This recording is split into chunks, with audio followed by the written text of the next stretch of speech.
Hello everyone, আমি আজকে আসছি এই এফজেড সিরিজের বাইক নিয়ে কথা বলার জন্য। এই বাইকটিকে অনেকেই হাঁপানি বাইক বলে, অনেকেই কচ্ছপ গতির বাইক বলে, বা অনেকে অনেক কিছু বলে থাকে, অনেকে লবণ কোম্পানির বাইক বলে। বাট আমার কাছে এই বাইকটা কিন্তু অনেক ভালো লাগে। এখন অনেক নেটিজন বা অন্যান্য লোকেরা বলতে পারেন যে আমিও কি তাদের কাছ থেকে ঘুষ বা কিছু খেয়েছি না, এরকম কিছু না। আসলে আমরা যারা বাংলাদেশে আছি, আমাদের কাছে হাতে কোনো দুই একটা রাস্তা ছাড়া এত দ্রুত গতিতে বা হাই স্পিডে গাড়ি চালানোর মতো তেমন কোনো রাস্তা নেই। আর সেই তুলনায় এই বাইকগুলো কিন্তু খুবই ভালো।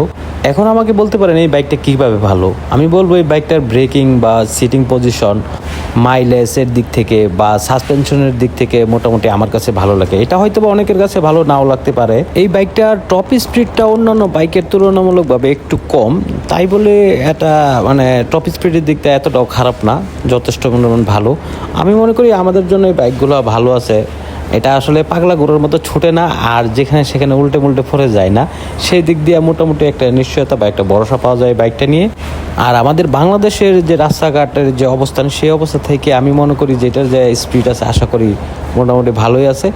আসলে বাংলাদেশে এমন কোনো রাস্তা নাই যেখানে আপনি 100+ গতিতে হাফ আওয়ার বা 20 মিনিট 10 মিনিট ধরে রাখবেন। হ্যাঁ আছে, হয়তো বা হাতে গোনা দু একটা রাস্তা, যেরকম মাওয়া হাইওয়ে আছে, ঢাকা চিটাগাং রুট বা ঢাকা রংপুর রুট বা 300 মিটার, এইরকম দু একটা হাতে গোনা রাস্তা ছাড়া আর তেমনভাবে কোনো রাস্তা নেই যে আপনার টপ স্পিডে গাড়ি চালাবেন।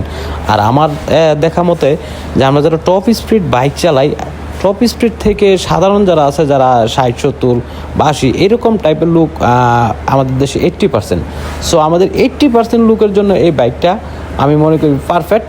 আর আপনারা যারা 20% মনে করেন যে এটা কচ্ছপ গতির, হ্যাঁ এটা কচ্ছপ গতির হইলেও আপনাদের জন্য পারফেক্ট না, বাট আমাদের জন্য পারফেক্ট। আমার কাছে এই বাইকটা ভালো লাগে, আমার কাছে খুবই পছন্দের বাইক।